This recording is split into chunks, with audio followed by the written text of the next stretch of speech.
That's life. Welcome to another episode, a sad but an eventful episode here at Beyond the Score podcast. As you can tell from my voice, we're a little sad, Josh. It's been a eventful week, and we're back in studio bringing you guys the in scoop of what's happened so far in the sports world. And we got some sad stuff to discuss for us, at least, and maybe some people on the West Coast. They might be happy if they're tuning into this, but. Welcome back, Josh. Are you excited as much as I am today to get back into the studio and get this show going? Absolutely. I mean, obviously, I'm sad about what you're sad about, but I'm pumped that we are on episode number 20. Needed to acknowledge that for anyone who's listened to every episode or even a high percentage of them. We really appreciate you a lot. I know we usually do it at the end, but I feel like 20 is a pretty cool number to just give a shout out to. 20 what? 20 episodes. Oh, 20. This is 20th episode? That just Wow. that just proves to everyone that he doesn't listen to me when I speak. No, no, listen, I listened, but I was also scrolling at the same time. I was like, let me get my stuff in order over here. And then I was like, 20, 20, 20 what? 20 what? I thought we All were right, on. since you outed I thought we yourself, had I'll 27. give I thought you we it. had 27 World Series. I was confused for a second. That's where I literally went with my head because that's all I'm thinking about the last few days. And so, but you know what? It is what it is. We got to get back into the show and we got to go over our picks last week. Not so successful for me. Josh had a successful week. I had two picks and they were both epic failures. I had the under in the Dallas San Francisco game. Of course, it goes over. And I had the over in the Seattle Buffalo game. And guess what? That went under. I said that Seattle was going to run all over Buffalo. That is not what happened. Kenneth Walker barely was able to penetrate the defensive line. And the two-play parlay was a no bueno. So, you know what? We're not perfect. We move on to the next week. But Josh had a successful week with his pick over there. Josh, let us know how good you went last week. Yeah, I mean, you really just needed a little something from your Seahawks to get that over to hit. So it is what it is over there. But we got Saquon Barkley over 75.5 yards. He ended with over 100. Boo. Yeah, yeah, I know. I'm sure the last thing after this week you want to hear about is Saquon Barkley. So we can just move on to next week's picks. I actually have two this time. I'm going with the Patriots plus 3.5. When you look at the Patriots, you think about how they're supposed to be bad, how they're supposed to have that number one pick. But clearly, again, when they played against the Jets, they showed that they're not going to stop fighting, and they have a really good matchup with a Tennessee Titans team that hasn't won at home, has been very injured, and will be without both of their starting running backs and a whole slew of other players. Um, Harry, what do you think about that? I don't think it's a bad line. I mean, the Titans are a really poor team this season. And, you know, the Patriots will play you tough. So if they can establish the running game, get Ramondre the ball, I think this should be a game where you'll see, you know, the Patriots coming out on top. Maybe like a 20-17 type of score. You'll probably see some good defensive plays on both sides of the field. For But sure. ultimately, I think this one is a pretty smart lock if you really want to be smart with it. The Patriots plus 3.5. Aggressive team against a team that's obviously extremely flawed. And the defense was hot in the first half of the season. Well, we're still in the first half, but at least the first few games. And they're still a pretty solid defense, but obviously not as good as, you know, we expect them to be. And that's because the offense can't control the tempo of play for Tennessee, and that, you know, puts the defense in a lot of tough situations. So I really do like that. Actually, you know, Patriots plus 3.5. I might even sprinkle that myself. What's the next one on the line? You got a couple, right? Yeah, maybe we'll combine ours into a parlay, make a little graphic and put it up on Sunday morning or something. We'll see. But speaking of teams that are not executing, you know me, I'm not in on the Bengals this year, so we're gonna go with Brock Bowers over 64.5 receiving yards. They're 25th against the tight end this year. Brock has hit the number in three of his last four games, and I think that it's a win-win because they're bad against the tight end, and if the Bengals offense is overwhelming for the Raiders will have to pass. So I don't think that this is a line that you should think too much into in terms of overthinking. I think you should really look into putting these together, maybe even Pat's money line and then some alternate for Bowers as well as what Harry's about to give us. Well, I wanted to ask you, Josh, is it safe to say Brock Bowers is a top five tight end in football right now? I think that it's fair to bring him up in the conversation. I think to say top 10 is locked in, secured, but I want to see him do it after an off season, after the league's adjusted, and do it again before I give top 5 status. But I'm willing to give him top 10. And going back to the pick, I think it's a strong one. As much as I've advocated for the Bengals, the defense has been very questionable, and they've gotten pieces back, but at the same time, they've lost pieces. And the strongest part of that Bengals defense is the front line. So when it comes to the secondary and stopping down those checkdowns, I see them struggling, which they have all season long against the tight end position. So Brock Bowers over 64 and a half yards. Nice play. So if you combine those, I think, listen, I know that I said last week my combination was going to be a payout. This one seems more likely than my last week. So, putting together Patriots plus 3.5 and over on that Brock Bowers, definitely I got to love it over there myself. And, if they do both hit, plus what I'm about to say, maybe we'll, like you said, put that up on Sunday and see if those odds make sense to splash a little parlay. So we'll get back into my line, too. I got Tampa Bay plus 9.5 against Kansas City. I know people are going to say, well, they're beat up. Obviously Mike Evans and Chris Godwin aren't playing, but I really think Cade Otton is someone that, needs to be reckoned with, because the truth is, the way he's been playing, he's been playing better than a lot of the better tight ends that we think that we are seeing in the NFL today. And I think, especially the last couple of weeks where, the options aren't there necessarily, he's a real option. I also like Trey Palmer to get some action going in this offense. And, I think when it comes to, what Baker Mayfield does against when he's the underdog, he surprised a lot of people. 9.5 points is a lot for a KC team that, yes, I know is undefeated, but they haven't played the best brand of football this season so far. So I think, giving Tampa Bay 9.5 when they're first place or tied in first place in the division with Atlanta, they're going to play their hearts out. They know this is a big game for them as well. And so we'll see a competitive matchup. Even if it ends, a full touchdown game, it's a lock. So, Josh, let me know what you think. What do you think about that pick? Yeah, I think that's a good pick. I think that the Chiefs are perennially underwhelming as favorites in terms of the spread, but they do get the job done when it comes to winning games. So I like it to be like a 27-20, 24-17 game, potentially even with a garbage time touchdown to cover it. But I don't think that Kansas City's really running away on anyone right now. But at the same time, they do what they need to do to win. Well, it's all going to depend on how well they're able to, adjust D Hop in that offense now. And if they get him going, this is obviously going to be a completely different team. So we shall see. But, like you said, they haven't blown anybody out of the water. This is going to be two teams that are obviously on the top of the division. So it's going to be a hard fought game. But we'll move on to the next thing. I mean, this is something we haven't done all year, is actually record on a Friday. So we were actually able to recap Thursday Night Football, which was the New York Jets versus the Texans. And they played at MetLife, surprising to so many bettors. Even though the Jets were home, they're 2-6, and they were favorites 2 points against a Texans team that was 6-2 entering that game. Kind of odd, don't you think, Josh?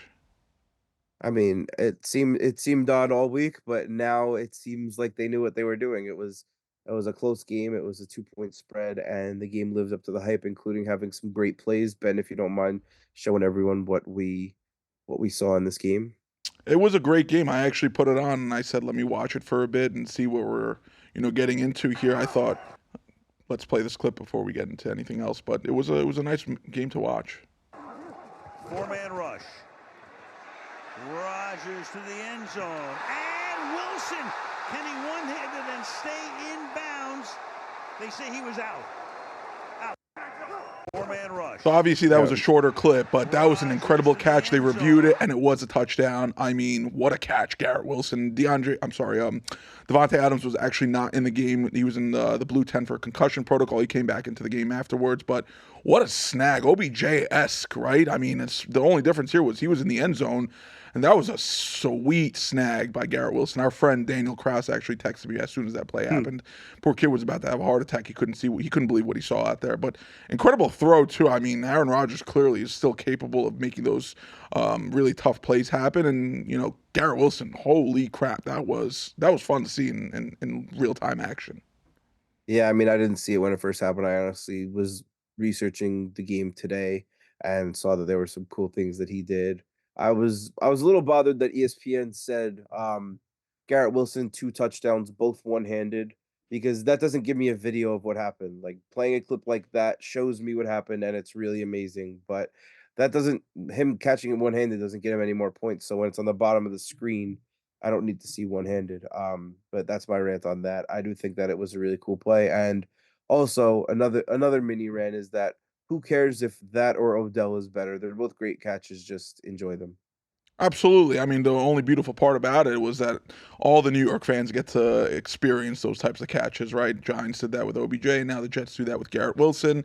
You're right. Regardless of what happens, right? I mean, listen, this was a much needed win for the Jets this week. I obviously have them as a play. We both have them as a playoff team. So if their playoff hopes are going to be any alive, they need to beat a team like the Texans at home and at least give themselves the hope that, listen, they have Buffalo in front of them, but Miami, they have to still see with Tua back, and the Patriots don't really expect them to do much. So this season's not over when you have Aaron Rodgers at the helm of things.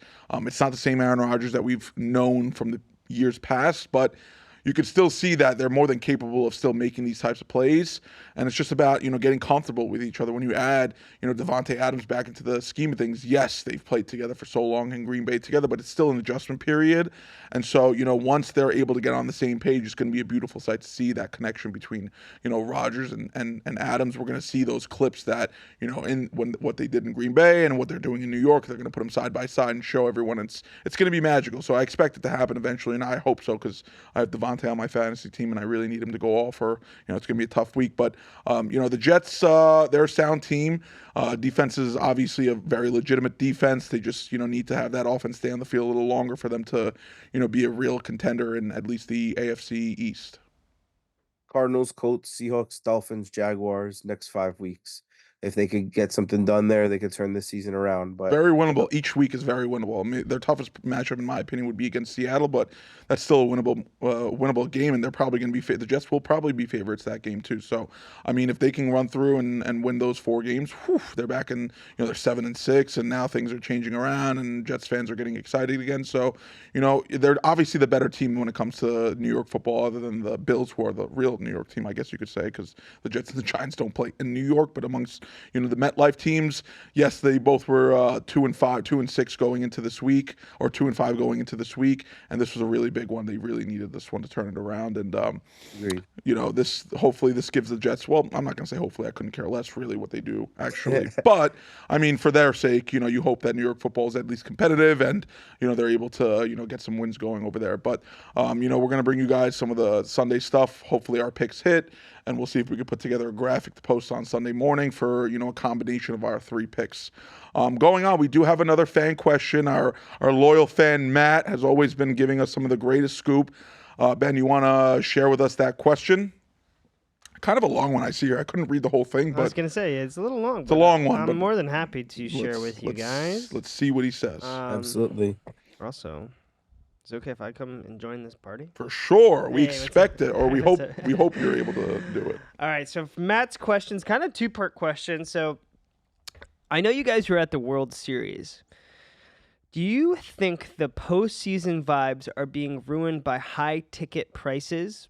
I saw that the average World Series ticket price at Yankee stadiums was $1,600. I would imagine that the average fan can't afford to go, but rather the stadium is packed with more corporate-based people who are typically less active. Love to know your thoughts. That was a great question. Josh, you wanna kick it off on this one? Yeah, absolutely. I mean, being in the building, even being down 2-0, I think the vibes were immaculate going up to the game. I'm not gonna lie, even up until the first pitch. But I mean, for Freddie Freeman to park one in the first inning to start it off, the people were out of it. The people were agitated. They were fed up. And before the Yankees could even get an at bat, and you could even see the stars shine. So I think that the fans were not on their A game for that one. I mean, shout out to Harry for he was the Energizer Bunny for the entire stadium. He was in 2 different sections. He was sitting with us a lot. It was a great time, and I think that the crowds were better in Game 4 and Game 5. But I don't think that it would. I even then I don't think that you could say that the spectators were corporate types or not true fans, because whether they got it as a gift or a perk of doing business, I don't think that anyone expects to really get business done in a World Series crowd setting. What do you think? Well, I'm actually going to disagree with a lot of points, because I'm going to agree with Matt on the fact that I think there were a lot of corporate seats, because when I was watching the games, I saw a lot of the same people behind home plate sitting there. I mean, throughout the whole postseason, not just the World Series, I saw, the same faces, and I'm like, I've seen this guy. Literally, I was pointing out people that I've seen multiple games, and so, yes, the vibes going into game 2, in the Bronx were really great, but I don't think you can excuse the fans for being out of it just because Freddie Freeman hits a 2-run home run in the first inning. You have so much baseball left. And if the fans are out of it, the players are going to start feeling it too. I'm not saying it's always going to necessarily happen. It's the players' job to get us back into it, but I really felt like after that home run, it just took the soul out of the whole entire stadium. Exactly. And they were just waiting for something to happen to get involved. And that you can't do that in the World Series. This is the biggest stage. And you have to be on your feet. If there's a 2-strike count and you're down still 2-0, it's a third inning, you're a 2-strike count with 2 outs. You got to get up and rile your pitcher to get him out. I didn't see that honestly, the whole postseason for the most part. I actually commented about it in our Yankee group chat, and I said, I feel like the fans are really not out of it. And there were some games where you saw them getting back into it a little bit. Obviously, when there was a big home run, you saw the whole stadium go exploding, which is really nice to see. But you have to be into it even when you're down, because you are just as important to the energy of the players as anything else. They feed off of that. They need it. It's like their fuel, their energy to keep going throughout the rest of the series. Once you are mute, let's just say, it's going to hurt your whole case at winning. And so, another thing was I was riding the subway and, somebody made a comment. Another fan, there was a lot of Yankee fans, but it was also a 4:30 train, so a lot of people were getting off of work. A lot of Yankee fans, a lot of baseball fans getting to the Bronx. And some guy goes, "This is New York?" It was very quiet on the train. He goes, "This is New York. This doesn't feel like New York." The guy's wearing Yankee jerseys, obviously a Yankee fan. And I was like, "You want New York? You want New York?" And I screamed on the train. I'm like, "Hey, New York, I know that you guys just got off the train, but we got a big baseball game." And I started chanting, "Let's go Yankees." And I got the whole train riled up. But that was me having to go above and beyond. You should expect when you're on the train in the subway heading to the Bronx, like you got Yankee fans in there. Let's get this train going. I shouldn't be the one to only taking it off. And finally, people started getting into it, and they're getting excited. And you get into the Bronx, and you feel the energy. And I mean, the 2-run home run sucked seeing it, but I'm not going to excuse it. I mean, I think there was a lot of corporate. The thing when it comes to the ticket prices, yes, they were astronomical, but you kind of expect that when it's the Yankees versus the Dodgers. We knew this. If this was, the Yankees versus let's just say Milwaukee, if they somehow made it, right, the prices wouldn't be that crazy. And if you bought them at the right times, you'd be able to get them for better prices. If, after a potential loss or you waited just before the game, they were cheaper. I saw prices, as low as $700-800 at one point. So, $1,600 might have been as soon as the World Series was, Yankee Dodgers. That was also average including everything. It wasn't the average lowest, I think. Well, on StubHub, if you were buying it on StubHub, they as soon as the World Series was announced, Yankees and Dodgers, like that was clinched. Yeah, prices were around this price, including fees and everything, because there's so many fees. Yeah. But they were dropping as the series went on and as certain things happened. So, you're able to get in at certain times if you're strategic with it. But yes, I did see a lot of corporate, wealthy people there that, they probably were just like hoping the expectation is, this is the Yankees, we got to do it. We don't need to cheer. That might have seemed like what it was, but, obviously there were still a lot of great fans there too. We were there, so that makes up for a lot. And we saw, listen, we could talk about this whole play that happened in Game 4. We're not going to get into it right now, but we have different opinions on, what and how exactly what happened really in that whole scenario with that foul ball that was called by Mookie Betts in the seats. But those are the type of fans that we need, not maybe sitting in row 1 in that section, but throughout the rest of the stadium that are going to be going crazy for their team, because we need that. This is the Bronx, New York, man. Like, we have, the mecca of baseball, one of the biggest sports teams in the whole entire world, 27 championships, now 41 pennants, right? And so, I have to say that there's a lot of what Matt did ask in that question that I do have to agree. I really hope that, in the future, the real fans do come out and, it's not really that corporate feeling that I felt like I did see that presence that I did notice. Now, obviously, there's going to be a corporate presence, but, when you're sitting and watching and you see behind home plate the same faces every single game, you're like, what is happening here? It's the same people left and right. I didn't even see Marlon Man. I was shocked to not see Marlon Man over there. Yo, no, for sure. I heard. I also think, my fault. No, I was just going to say, I heard that the parking pass was like $4,000. I don't know about that. I'm not denying it. Someone got ripped off if they paid $4,000 for parking. Yeah, no, really? I mean, that's ridiculous. That's ridiculous. I mean, I took my buddy's NYPD, so I took the train for free, the subway for free. But even if you didn't have a friend that was a NYPD police officer, it's $20 to take the train and the subway. That's crazy. Yeah. Yeah, no, yeah. and you pull up right to the stadium That's too. crazy. Yeah, why would you pay? Yeah, Even so, you take an that's good. Uber, it's going to be $200.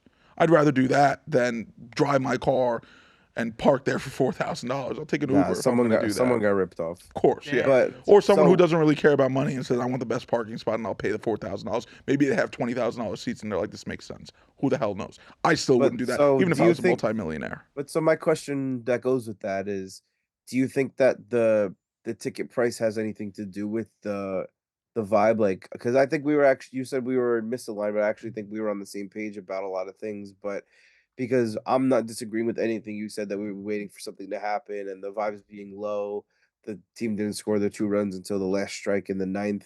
A lot of that could be because the vibes were low, but I'm asking, do you think that's because of the prices, or do you think because if Not specifically the prices. No, Right. you can't correlate that because listen, I spent the money, right? I spent thousands of dollars to take this trip up to go to New York. And actually, I have to scratch it. I have to give credit to my amazing mother who actually purchased my ticket and my flight up.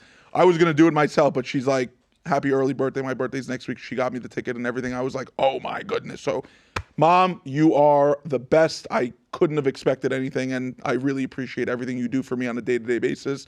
And thank you for the ticket. But, I was more than willing to spend the money to do it. And you know my energy, right? I mean, Yeah. I was in section 421 was my seat. You were in 434. I was going back and forth between my section and your section because there was a seat that was available over there too. And I mean, both sections were like, when I came back into the section, when I was going back and forth, like, where'd you go? We needed you, because I was energizing my section. I would turn up, I would stand up, turn around, and say, let's go, let's get up. And you see people getting up because they saw the energy. We need more people like that. I mean, I wasn't hoping that I was going to be the only one, but I saw that, there really isn't many fans. I mean, we were walking out of that stadium. We were down 3-0. I'm like, I'll see you game 7. I understand that we lost in 5 games, but the mentality can't change. You have to believe that you're going to come back. This is baseball. This isn't like, excuse me, where, it's a much harder thing to win 4 games in a row. Of course, it's very difficult. It's the World Series. You're playing the best team in the National League. The truth is, you got to play this game every inning, every pitch at a time, and not take anything for granted. The 5th inning of that game, in Game 5, we're going to get into it too. They didn't have that mindset, which obviously cost them an opportunity to send it back to LA. We shouldn't, but we have to. We have to. We have to bring it as much as it's going to hurt us to talk about it. We're going to have to bring it. But Matthew, thank you so much for a great question. We really appreciate every single time you bring us this good stuff. And then we'll, start our recap of, the World Series. Obviously, it was not the results we were hoping for. I think the Dodgers winning in 5 really sucked. I will say. Yeah, I think you prefacing with a little bit about the Dodgers in 5 and us having the confidence to say we'll win in 7. It's a good time to bring up the graphic I had, because I think that it's a good thing to show that the Yankees really didn't help themselves at all. Ben, if you don't mind. I mean, without saying here, perfect. Here we go. 24 wins, runs, average, home runs. It's actually insane to see these numbers. So 1 run less for our audio else. listeners. 1 run less, better average by 6 points, 2 more homers, both terrible averages with runners in scoring position. 200 for the Yankees, 184 for the Dodgers. But you know what? That one hit with the bases loaded changed everything with that. So that's all the difference right there. About executing, just about executing and doing the right thing. It frustrates you as a Yankee fan seeing this because you're like, you've won all the important offensive stats except for obviously the wins, and you score 1 less run. It was such a weird series too because the 2 stars, Shohei and Judge, they really didn't show up, or at least Judge didn't until the last game where he hit that home run, or the last couple games where he started getting more comfortable. But we saw it through Judge the whole entire postseason from ALDS on that he was just not there. Shohei, was playing really well up until the World Series. And, that shoulder injury probably definitely hurt a little bit in terms of his production. But, it seemed like the Yankees pitching had him under grasp. It was really, the guy who burned us. And, it's easy enough to know that, the guy who won the World Series MVP, Freddie Freeman, he was the one who did all the damage, really. Yeah. And, I was looking at that at bat where he hit the home run in game 3, where even in game 4 too, where actually it was game 4, where you have to feed him just fastball, fastball, fastball. You cannot give him the off-speed stuff if you're the right-handed pitcher pitching to him, right? Because he will eat that up. If you throw a slider like Luis Hill did, Yeah. and it's going to slide right over the plate, he's going to burn you, right? If you're a right-handed pitcher, you need to throw the fast stuff to get him out. Have him chase over and outside of the plate. You know, I was looking at that up and away corner, like just target that every single time. He's going to swing and he's going to miss. He's not going to be able to catch up to it every single time. He'll foul one off. And then, you know, if you get him on an 0-2 count, you could throw a down and away pitch in the dirt, maybe a changeup, whatever it is. And then you go back with the fast stuff on the 1-2 count. And Freddie just knew the formula that they were going to throw at him. And, you know, he beat Nestor, he beat Clark, he beat he beat Garrett in the 5th inning too. It was just, he was on. It was his show for the Dodgers. And, you know, we've seen the stats that we have in our group chat. And it frustrates me because I was screaming this whole entire match because everyone 100%. talks about how the Yankees spend. It's all about the Yankees and they buy their World Series. The Dodgers spend more money in free agency than the Yankees. They have the last 5 years. They go and make the trades. They go inside. Their farm system is crap, right? And the Yankees, at least we grow our players. We do make the, you know, big acquisitions as well, but not on the level the Dodgers do. And they're just better at making deals that make sense for their organization, like deferring the Ohtani deal, getting Freddie Freeman on a deal that when they signed that guy to that contract, getting him from the Braves, I could not believe that that's all it cost to get Freddie Freeman. I mean, he was incredible for the Atlanta Braves throughout his whole career, and then the Dodgers got him for like $27 million a year, and I was like, if I was the Yankees, how did you not put $30 million in front of this guy? Got him for the combination of Donaldson and IKF's exact contracts. It's insane when his production alone could carry a team that, you know, doesn't have necessarily the best lineup through a postseason. He could do that. He is the best first baseman of this generation of current first basemen playing. And he's getting paid, I feel like, a lot less than a lot of what the similar production players do offensively. And, you know, it shows that top of the order when you're facing 1, 2, 3, you got Shohei, Mookie, Freddie Freeman. It's like, and then number 4 is Teoscar Hernandez. You're like, what kind of lineup is this, right? And yeah, right. You know, as much as the Yankees' bottom half of the lineup definitely held their own for a lot of the playoffs, including the postseason, it just wasn't enough. It just wasn't enough. Even if, you know, we could point and say Judge obviously struggling was a big part of it, but I feel like it just wasn't meant to be. And we're going to go into this 5th inning now and dissect it a little bit. It just wasn't meant to be. When you see that what happened in that 5th inning, as a Yankee fan, you have to tell yourself it just wasn't meant to be. Because when Aaron Judge drops that routine fly ball that he catches 1 in a million times before he drops it, and then he drops in the 5th inning in the World Series, that was detrimental, obviously, to the chances of winning that game. And then Volpe making the error, throwing the ball into Jazz's legs, and, you know, Rizzo not being able to get to first because Garrett wasn't covering. I mean, you see that inning, and after that point when it was 5-5, yes, obviously I have the hope and belief, but when I saw that happen, I said to myself, that's an unacceptable inning, and if we lose this game, there is no way to be able to rebound from this unless, you know, in the future, near future, we're able to win one. But that was absolutely one of the most brutal innings in World Series history. Unfortunately, it was not in favor of the Yankees. And, you know, it's so sad to see that this, you know, I had people text me like, what is Garrett Cole doing? I was like, do not blame Garrett Cole for this. Garrett Cole, not only did he, after that disastrous inning, where he did not let up a hit for the first 4 innings, comes back out for the 6th inning, and he is on. When he throws 30-plus pitches in the 5th inning, he comes back out there, gets the first 2 batters out, lets up a walk, and then they pull him. He went 6 2/3, did not let up an earned run. Garrett Cole is a savior of this pitching rotation. I'm not blaming him for this. Yes, maybe should he have covered first base? Yes, but when you have what happened that whole entire inning, the comfort and relief of seeing a routine ground ball go to your first baseman, you're like, this is it. Especially when you have Rizzo playing first base. But you also saw that ball kind of took a weird angle towards the end, and Rizzo had to kind of reach for it a little bit more than he was hoping for, and that kind of made it unlikely for him to be able to get to the bag and cover with Mookie running down the line, right? Because you saw he made the play on the ball, and then his expectation was, because when he made that little angle move, that Garrett had to be at first base, which he did. I'm not just, Garrett needs to get his ass over there too, right? Someone has to get over there. That inning's over 5-3, and now it's a completely different game. We might be playing game 6 tonight. But that was just a brutal, brutal performance. And that inning, I didn't want to think about it until we had to do this conversation today and talk about it. But I want to Yeah. give you your minutes to also get in on this. It was just a brutal experience to be able to witness, especially where we were at and where we thought we were going to go with that series. Yeah, I mean, I think I was very impressed with how we handled against their bullpen, especially Blake Trinan. I don't know if you knew this stat that I just came across earlier today that now the what's it called? Now the Blake Trinan's last 17 games that he pitched in the Dodgers won every single one, including the playoffs. And all of the damage done against him except for one run against the Mets, like in terms of base runners, in terms of runs, was against us. So I think there's a lot of very valuable experience that the Yankees got from this. That's not why you go into it, but you get a pennant and you get experience, and you gotta go get it again.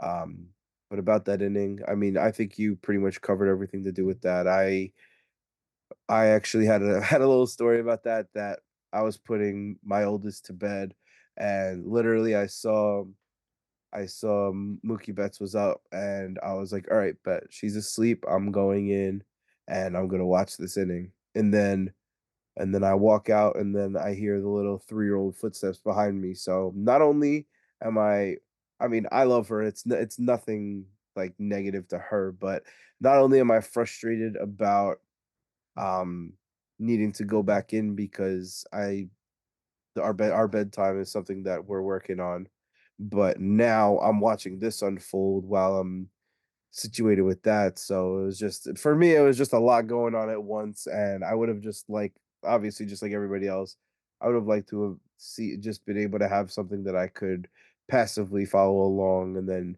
what be back by the time the Yankees got up. And I don't know. I That's think just I think my little niece knew what she was doing.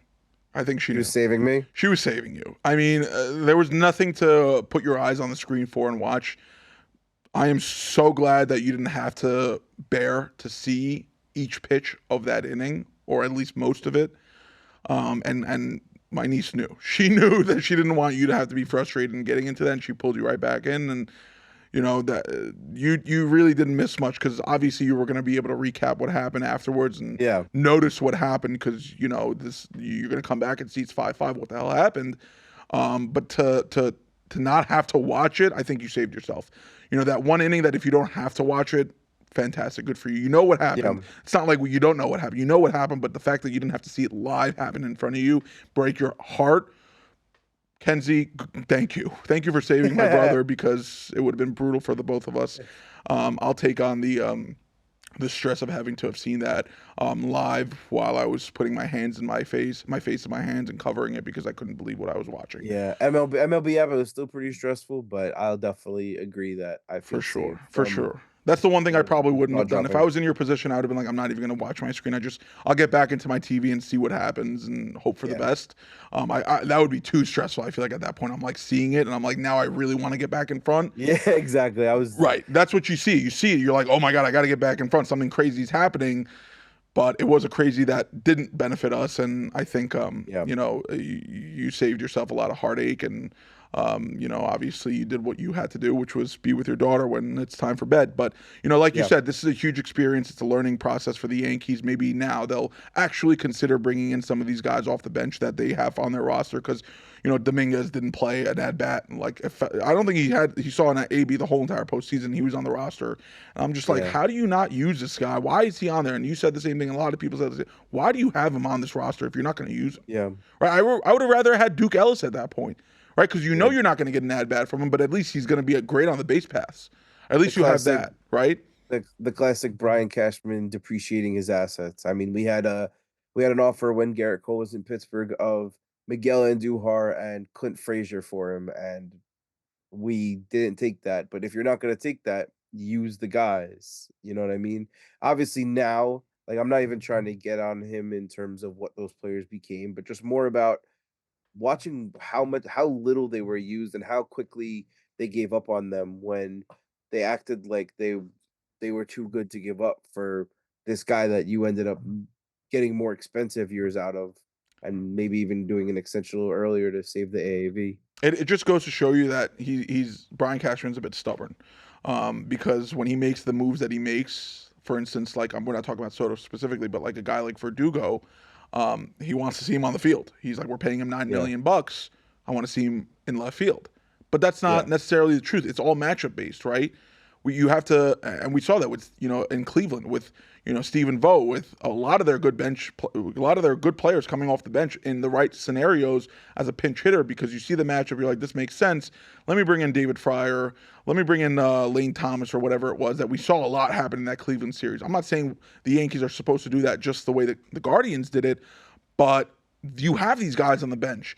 You're down in the ninth inning, or in a position where you could use that power, that potential, where the Dodgers haven't faced Dominguez at all season. That this could be something that could get things going, right? Dominguez gets a mistake, you know what he's going to do with it. He's one of the best prospects in baseball. Why not use him in that sense? And then in our group chat over the last couple of days, I think you made another great point. Was like, if you're not going to use him, trade him.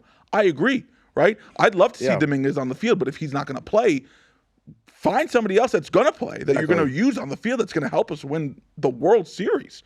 I mean, like, it just didn't make any sense to not use, and he wasn't the only guy. I mean, we barely saw Oswaldo out there at certain times too, and I could believe that there were certain scenarios where he could have been used, especially because he's a pinch hitter and a switch hitter, and he could hit from both sides of the plate. Yeah. And he's in my opinion actually a much better hitter than we actually have seen numbers wise from him.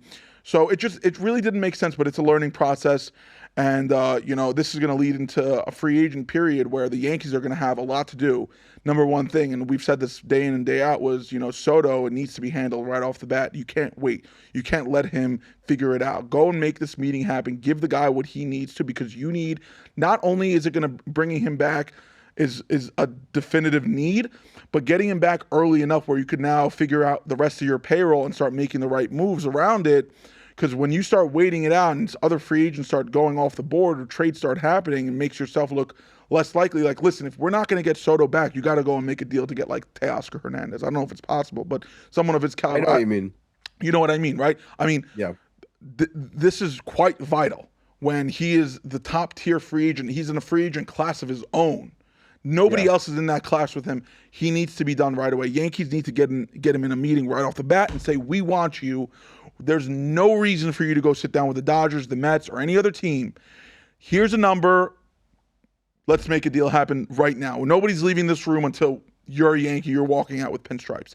There's no other way. I understand that, you want to negotiate, you want to get the best deal. You're the New York Yankees, but we all know that if George was around, all hail the boss, and, rest in peace. This is not like, it doesn't matter if there's other teams that are able to pay as much as the Yankees do. They're going to find a way to get it done. They're going to find a way to give Soto the money that he needs in order to continue to play right field or the outfield for the rest of his career as a New York Yankee. Whatever needs to be done. If George is around, the 5-day exclusivity period, Juan Soto is at his house, not leaving until the deal is done. 100%. 100%. He's having dinner with the boss. They're figuring it out. They're getting the details ready to go. And then he calls Brian Cashman and says, we got the deal done. Write it up. Literally. That's all Brian Cashman would have been needed to do. Write up the contract. We got it done. Yeah. Because it's just so obvious. And now it's all about the money, and I get it. This is a business. And I understand. Listen, I always say the Yankees, I don't want a team that spends $300 million on their payroll. I don't want that. Because I know that you don't need that to win a World Series. But you need, when you go make this move, and now he's played on your team for a year, and you know what he's capable of. He's a generational talent. He's not just your average great superstar. He is potentially one of the top 5 faces of baseball of this generation, right? Yeah. And one of those other guys is his, at least current teammate, Aaron Judge. And you have He's 26. He's 26. Give him 15 years. I don't give a shit. Give him 15 years, $50 million a year. Make him happy. Make him content that he's going to be a Yankee. Obviously, the fans want him back. He's felt it from the fans. There's no reason, as long as the money makes sense, that he's not going to come back, right? So whatever happens, the Yankees need to work on this quick. There's no reason why they delay this. They put it off any further, try to see if they can get a better deal, save a few $1,000,000. It's not going to be worth it. They're going to make all that money back. Once he signs that extension, anyone who's a Yankee fan is going to go out and buy his jersey. Yeah. Anyone. If he signs a 14-year deal, they're buying a jersey within the next 12 months of a Juan Soto jersey for their kids. Jersey. If he had signed a jersey, listen, I was at the stadium. I spent $350 on a Garrett Cole jersey, right? Because I know Garrett Cole is a Yankee great pitcher. Whatever happens, 45 will be etched in Yankee history. Once Juan Soto does that, you bet your ass I'll be buying a Yankee jersey. And I guarantee you there's going to be millions of others, Yankee fans and not Yankee fans, who will buy his jersey because he's a generational player playing on a generational team. And it's a match made in heaven. You can't see him go. If you're the Yankees, you cannot, forget about the Mets. You cannot let Juan Soto fly 3,000 miles to Los Angeles, sit down with the Dodgers ownership group, and figure out if there's a path for him to play in LA. Cannot let that happen. Unexcusable. I don't even care. You have to say, Juan, you want to be a Yankee? Here's a contract. You're not going to get something better than this. Sign it. Let's go. That's it. Make him know how much he's wanted in New York as a Yankee. Show it to him. He wants it to be seen. It's a dollar sign. He deserves it. He's the best player on this, top 3 players on the East Coast. Pay the guy. Yeah.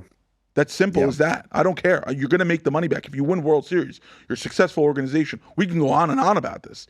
Bring him back. There's no way you can let him go anywhere else.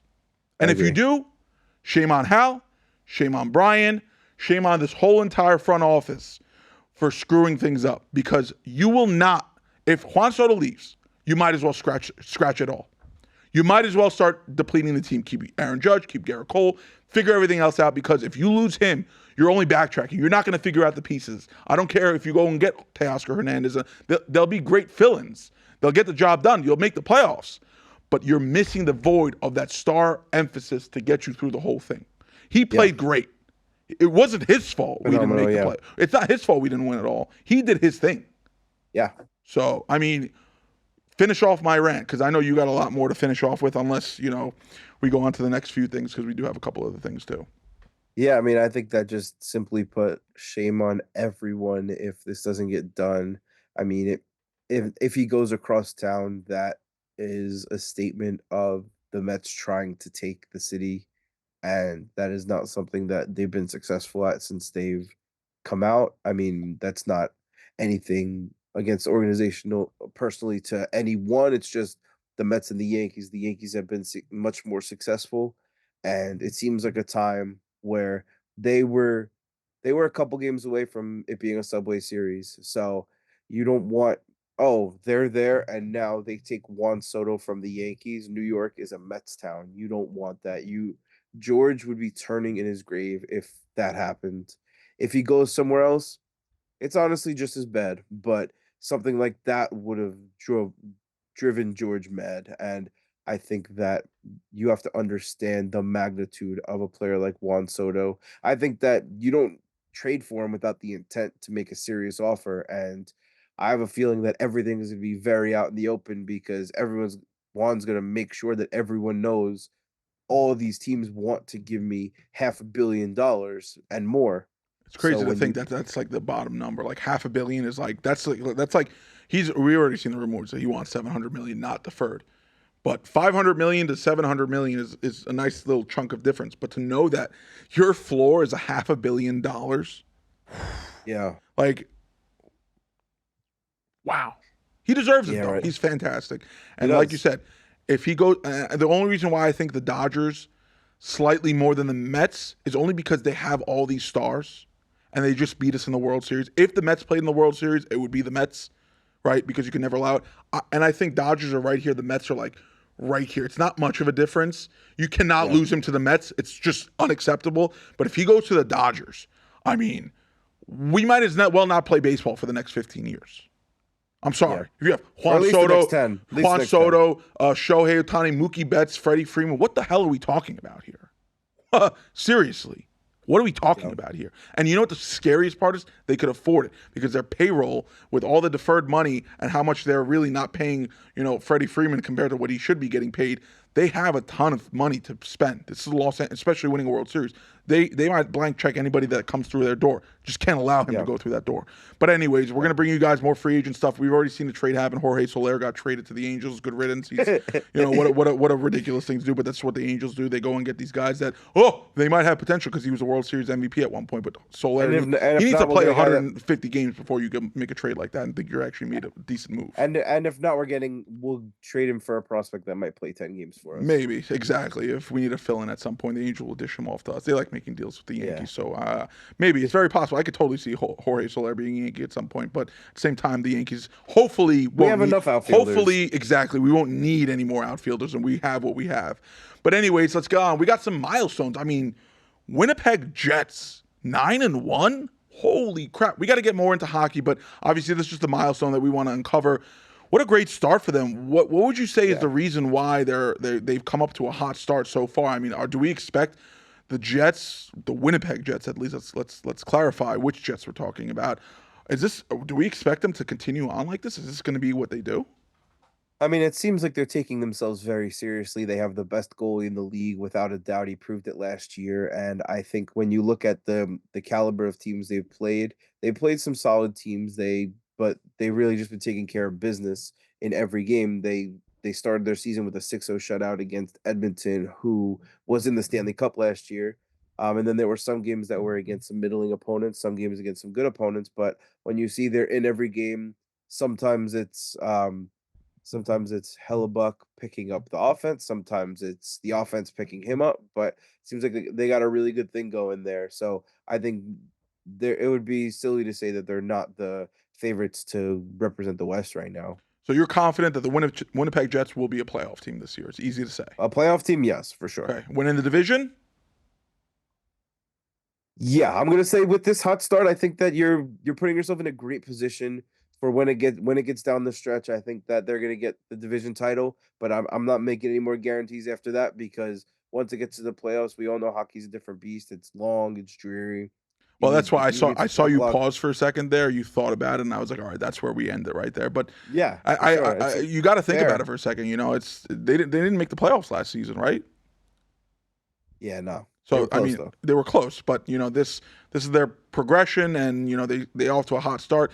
I don't think either one of us expect them to win 90% of their games throughout the season, but if this is a great start, and if they're able to, you know, balance it out a little bit, playoffs easily seems like. I mean, at 9-1, you're almost like, unless you have a full collapse and some injuries happen, you know, that would be pretty cool for you know, a relatively newer organization. I think they came out in 2015. Am I wrong? Winnipeg Jets. I think it was a little before that, but they were the Thrashers before that. So I mean, it's there. You go. They moved towns, but when you look at it, they're averaging 4.6 goals. They're letting up 2.4.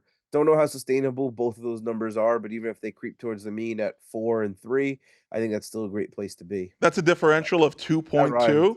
That's a differential of 2.2, and their goalie differential or offensive is 22 goal differential too. How funny is that? 2.2 points and then 22 goals in general. That's pretty. Yeah. That's pretty good. I mean, you know, we'll see.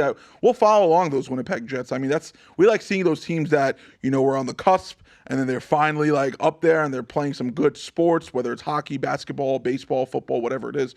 We love talking about the teams that, you know, weren't necessarily expected to be so fantastic, but they're proving everybody wrong. And we love teams that prove everybody wrong. So we'll definitely continue to follow them. We're going to bring you guys some more hockey. But another thing is, our two favorite basketball teams are on top of the world. The Cavs and the Thunder are undefeated, man. Playing some good basketball, if you have to ask me. I don't know why we can't hear the clap. I saw you clapping, but it was weird. It was like, I just saw you clapping and then no volume. It was weird. I guess my no outside voice microphone is doing its job, but as long as you're not clapping too hard, because at the Yankee game when I was clapping too hard and banging and everything, I bruised up my thumb. It's no longer gone, but my whole thumb was like bruised up. I remember you showing me. We were high-fiving all the fans, banging on everything. I looked down, I'm like, my thumb's black and blue. What the hell is happening here? Josh, clap again for me. Yeah, let's see. Like a little faded. I gotta keep talking. It's a little faded, but listen, we'll take what we can get. But our basketball teams are playing some great basketball, and I don't know, when are the Cavs and the Thunder playing? That would be a great matchup to know. Or we have that on schedule. I mean, obviously it's on schedule, but we just don't know exactly when they're playing. Yeah, I don't know what it is, but looking at the Thunder letting up 94.8 points a game, I know it's early. The Cavs averaging 125.6 points a game. It seems like it's gonna be January 16th. All And I right, think so that we got some time to see where their records end up being. I don't expect either team to be undefeated by that point, but if they were, that would be so crazy. Can you imagine? Middle of would be. January, two teams are undefeated, like a 25-0, 27-0, something like that, and now they're going at it. That would be so That'd be- wild. It's not that'd going to be happen. nuts. Let's not get ourselves into something that's just. Yeah, no. If it happens, I mean, then we're talking about these two teams are going to the finals somehow. But which would be such an early thing to say, especially because I mean, you have the Thunder in the finals. I have them losing to the Timberwolves. But regardless of the fact is, I think the Thunder are a great team, and the Timberwolves are a little bit of a struggle getting things going because obviously they made a big trade. You know what the craziest thing is? You know, they're talking about that trade, and let's just quickly get into what's happened between the biggest trade that happened in the offseason, which was sending over Karl Anthony Towns to the Knicks, Julius Randle, DiVincenzo going to the Timberwolves. Nobody's talking about the fact that this trade happened like a week before the season kicked off.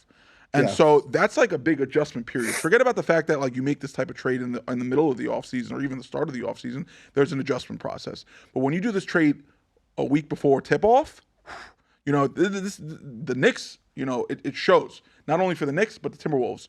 And so, I think both teams are going to be fine. They both gotten respectable players in return. But, the process of adjusting with your star player, Jalen Brunson, and, Cat, and as well as, Anthony Edwards and Julius Randle, we're going to have to see what happens. But, the Thunder, good for them, man. I mean, they're a great team. I'm not surprised at all. Probably more surprised that the Cavs are 5-0, but it's not that surprising considering they played the first three teams weren't so great. But then they played the Knicks. They beat the Knicks. They beat the Lakers, too, which was really nice. They actually blew the Lakers out, who were 3-1. So we'll see. I mean, they're playing again tonight. The Cavs are playing I forgot. I've been focusing on the Yankees this whole entire week. I have to get back into basketball mode now that baseball's fully done now. But they do have a game tonight. Orlando. Oh my God, yeah, right, exactly. Orlando. So it's gonna be a good game. Obviously, last season's first. I'm not gonna act like I matchup. didn't look it up though. No, I'm confident thinking that you looked that up. There's no way you knew that off the top of your head. That's fine. Who are the Thunder playing? Are they playing tonight? Yeah, we're playing Portland. Are you guys 4-0 or 5-0? 4-0, about to be 5-0. About to be 5-0. Yeah. We're gonna win by 20 plus. I think Portland's one of those teams where like they have some pretty solid players, but I feel like they just aren't the right group of players to play together. I mean, you have DeAndre Ayton, Anthony Simons. They have, what's his face, Scoot Henderson, who was their first round pick last season. Although I don't think he's going to be a star, but could be a solid role player. So they have some. And they also have Jeremy Grant too in Portland, so they have some assets there, and so for us that we've had them in the bottom half of the West. A lot of people have them in the bottom half of the West. Probably will be a bottom half of the West, but they have some guys who, on any given night, if you're sleeping on Portland, you'll have the wrong guy go off on you. You're like, damn. So I still think this game tonight it's going to be a wash. The Thunder 20 plus. I mean, if there's a good prop on that, what's the Thunder winning 20 plus? I might splash that with you tonight. But Absolutely. I mean, it's a fun way to kick off the basketball season when our baseball season ends the way it ends. So good transition for us. We still have football that our teams aren't playing where we expected them to be this season, but doesn't demoralize us from the rest of the league. We love football. It's a amazing sport to watch in general. So, we obviously bring you guys the picks every week. Baseball's done. We get into basketball, and hockey is now up and running too. So we still have so much to cover. And, just because baseball is now no longer playing doesn't mean we're not going to bring you guys the in-scoop stuff as soon as it comes up, whether it's a big trade or a free agency acquisition or some crazy thing happens. Maybe Brian Cashman gets fired. For all we know, that would be, woo! Brian Cashman gets fired. Let me tell you something. I am sending my application into the Yankees. I would like to be your general manager. My name is Harry Bashian. I promise you that I will do this job with all my heart, and I don't mind what my salary is. You could even not pay me, and I'll still do the job just as well as I would do if you paid Brian Cashman the $5 million he's getting every year, whatever it is. So, but thank you guys so much, Matt. Thank you always for giving us such great questions. It was a sad episode this week, but it was a much needed episode. We had to get this off our chests, and we move on. And we hope that the Yankees will do the right things to get themselves situated for another run next season. We hope and we believe, and this is our team. So, thank you guys so much for tuning in to us. And Josh, let them know where they can find us on YouTube or wherever it is. Yes, you can find us on YouTube, like Harry said, Apple Podcasts, and Spotify. And I have one more special tweet for us to acknowledge. A little happy Yankee note. This man was at game 4, giving the Yankees some love. Ben, let's say a happy birthday to. I got you right here. Happy birthday to Masahiro Tanaka. Masahiro! Oh, I miss him. I really do. Oh my God. You bringing this up, it's like I wish we had him. You know what the craziest thing is? He would have been out there too, and probably 7 innings, no runs, 9 strikeouts in the World Series. Yeah. Even now, he could have eaten all that stuff on that plate, and he still would have went out there and dealt his stuff. Maybe I miss 5 him. innings now since he hasn't been pitching. In the league. Maybe, but it would have been 5 amazing innings. Oh my God, I miss Masahiro yeah. so much. Thank you guys so much for such a great episode. Let's not forget our favorite and most famous part of our show, our Yogiisms. I never really said anything I ever said. What is he saying, this guy? Brilliant, man. Thank you guys so much for another episode. We'll be back next week to Beyond the Score podcast. Have a fantastic week, everybody.